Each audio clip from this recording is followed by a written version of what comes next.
What is good, everybody? Welcome back to TrueTech. Today is the day that the UDM Pro takes over my entire network. Not just replacing a router, not acting as just simply a controller, but stepping in, consolidating what used to be multiple systems, cameras, routing, switching, management, all under one ecosystem. This is the initial install and configuration, the very first setup, the first building block of everything that comes next. And if you're coming over from brands like TP-Link or Reolink for cameras, you're probably wondering the same thing I was. Is this actually any simpler, or am I just gonna be trading one dashboard for another? I'm extremely confused. You're confused. I'm fucking confused, bro. So let's answer that. Let's get the rack ears installed on this thing.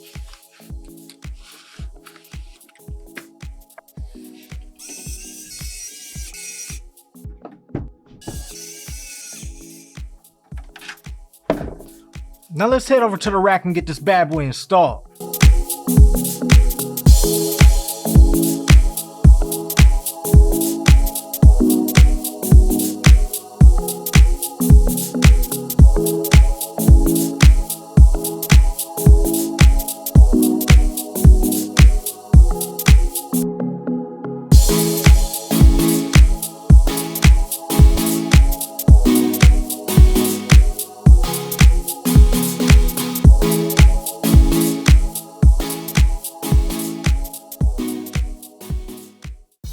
Okay guys, here we are at my PC. We are going to start setting up the UDM Pro for the very first time, and it is at 192.168.1.1. and if there's ever any question as to what IP you are on, take a peek at the 1x1 screen on the front face of the UDM Pro and swipe through those little menus until you get to your LAN IP address, and it'll take you there.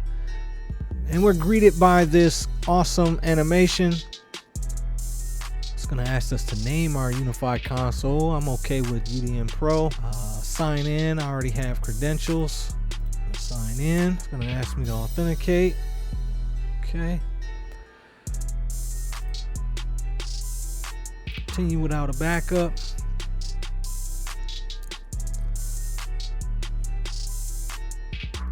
Nice speed test right there. We've got a 7 gig connection from Frontier Fiber, and those speeds are looking really good compared to what we had with Spectrum out here. It was capped out at 1 gig up, 1 gig down, and you were lucky to even get that. So I'm happy to see that right there. You hit next. I configured this once before off camera. I figured I'd do it again just so everybody has a clear understanding as to what it is and what it takes to get this up and running. So I'm gonna go no and hit finish, and it only takes a minute or so to get this thing set up. And once you get set up, you're greeted with the dashboard. Setup complete. Hit the dashboard and see right there, right off the rip, you are met with a clean user interface, and we can jump through the topology, and I mean it's just loading so smooth and so seamlessly, coming from TP-Link Omada products where you have to log into the user interface, a web layer, and then you have to just wait. And then another thing that I truly despise about that web layer interface was it's constantly updating in real time. So every 60 seconds it would update in real time, but you could be in the middle of an operation trying to do something, configure a port, change a VLAN or something like that, and it will update and it will kind of step you back, and you're kind of like, wait, what happened? Well, why did it do that? I hated that. I absolutely hated it. And being met with this right here, it's like you immediately jump in and it's like, yo, this is where it's at. So you hit the settings sprocket right there and you go to UDM Pro, to control pane where all the applications live: network, protect, access, talk, connect, interspace. We are going to update to the latest version of network, which is 10.0. All right, and just like that, after a little bit of a wait, network is brought up to date 10.0.162. Now from here you will go into install Protect if you're going to run UniFi Protect, access if you're going to do doorbells and access, NFC access, keypads, talk if you got voice over IP phones, connect, interspace right here. The next video, this is what we're going to be doing right here. We're going to be installing Protect and getting that all set up and configured and so forth. Right now, go over to networks, and right off the rip you'll see the default IP range is 192.168.1.0/24, but we are going to click on that and we are going to give that a change. I recommend everybody initially starting off, just don't leave it at the default admin IP, change it please. All right, now pause right here, because this is the exact moment where people misunderstand UniFi. They think this is where things get complicated, but here's the truth. This is actually where things get simpler, because once your networks are defined, everything else becomes adoption, not configuration. So check it out. If you're still here, make sure to subscribe to the channel and hit that notification bell so you don't miss anything, because this right here is where people either build a clean ecosystem or keep duct taping their gear together forever.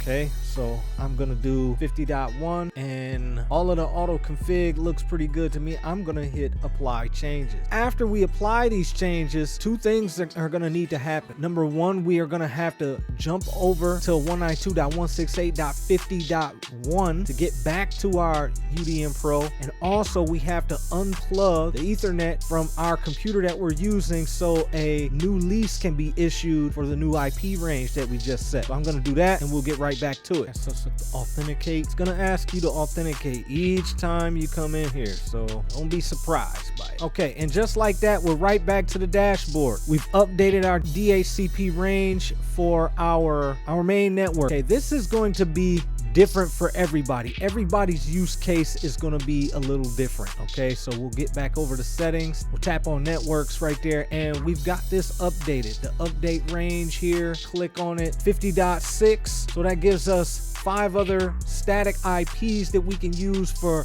other core hardware bits that we're going to throw in that rack pretty soon. USW Pro Max 48 PoE switch that's going to go in there, access points, everything UniFi that you can think of. You can update your IP range that they all have static IPs, that they're not moving around and making everything wonky and weird. Right here, everything is up front and very simple. New virtual network, give your virtual network a name. What I'm going to do is I am going to give it a name like Nicholson IoT and create. So now we have Nicholson IoT, but you know, we just created it, flying through it without doing too much to it. But we can update this IP range again to do something that's like 60.1. Hit apply changes. So now we've just updated the IP range again for this one. Let's hit a new network, name it guest for our guest network, and we'll do a .70.1 range just to keep it simple. Hit OK. Add another network. Name it secure network for my children. This is going to be .80.1. Okay, so we've got 60, 70, and 80. 50, 60, 70, and 80. Hit create. We've just created 4 VLANs, 4 virtual networks in under a minute. Again, everybody's use case is different, so I'm gonna go in and I'm gonna update the protocols for this VLAN, that it be Cloudflare enabled, have monitored network traffic, because we don't want our little ones getting into anything or tapping into nothing that they shouldn't be tapping into. Same for the guest network. You can meter the throughput. You can set bandwidth limits for your guests when they come by and they jump onto the guest network. That way they're not bogging down your system or trying to, you know, eat up all of your bandwidth with their downloads or their streaming, or if they brought their gaming console over or something like that. Your network does not try to prioritize their device over the other devices that are on your network. So if you quarantine your guests to the guest network, then you'll be able to monitor and meter that connection, which is awesome, man. Come through here and set up a VPN tunnel, go back to your Protect and your access and all of this good stuff here, man. So I also have a 5G failover internet connection. Let's get that up and running while we're here too. It's just this easy. I'll show you. I just plugged it in, and now just like that, you just seen WAN 1 go green. So when we get back over to right here, ISP will populate. It'll populate in a little bit, only because there it is right there. It just jumps right in. So we got T-Mobile as the secondary failover network. It's on WAN 1. WAN 2 is our primary. So we'll go through it and reconfigure what's primary, what's not, what's failover, what's not. And that's the gist of it, guys. So when you are jumping off your UniFi install, UDM Pro install, it's just this easy. You have other UniFi hardware, you go ahead and jump over here to UniFi devices, click on it. The list will populate with all the other UniFi hardware. You can just simply adopt it, bring it over to the network. The network will begin to distribute Wi-Fi and internet access or network access immediately. It's literally that simple. Now check this out. Right out of the gate, router setup is almost suspiciously clean. Power on the UDM Pro, UniFi controller immediately becomes the center of gravity. Everything flows through this one interface. WAN setup is crazy straightforward. LAN defaults is sensible. Nothing is hidden.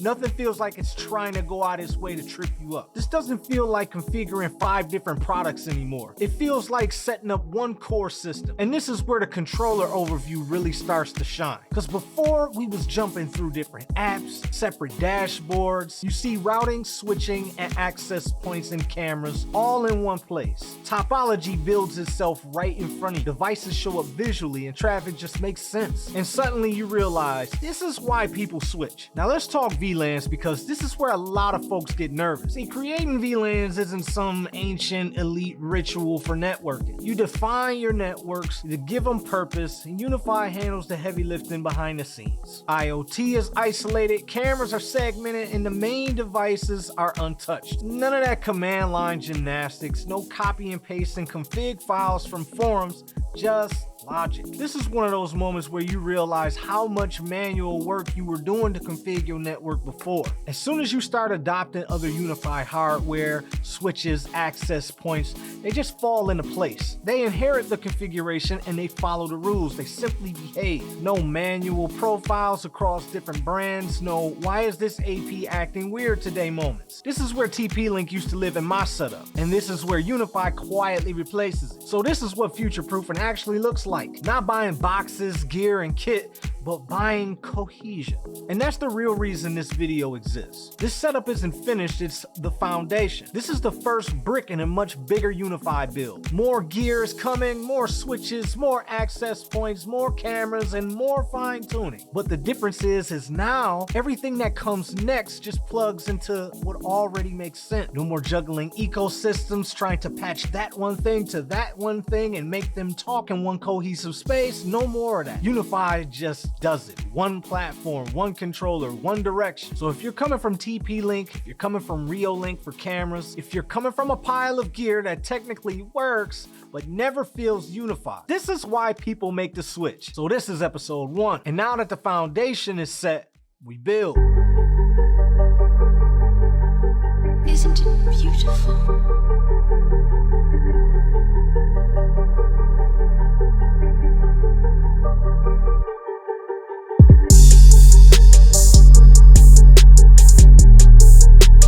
Hit that like button, comment, and subscribe to TrueTech for more UniFi awesomeness. I'll catch you in the next one. Peace.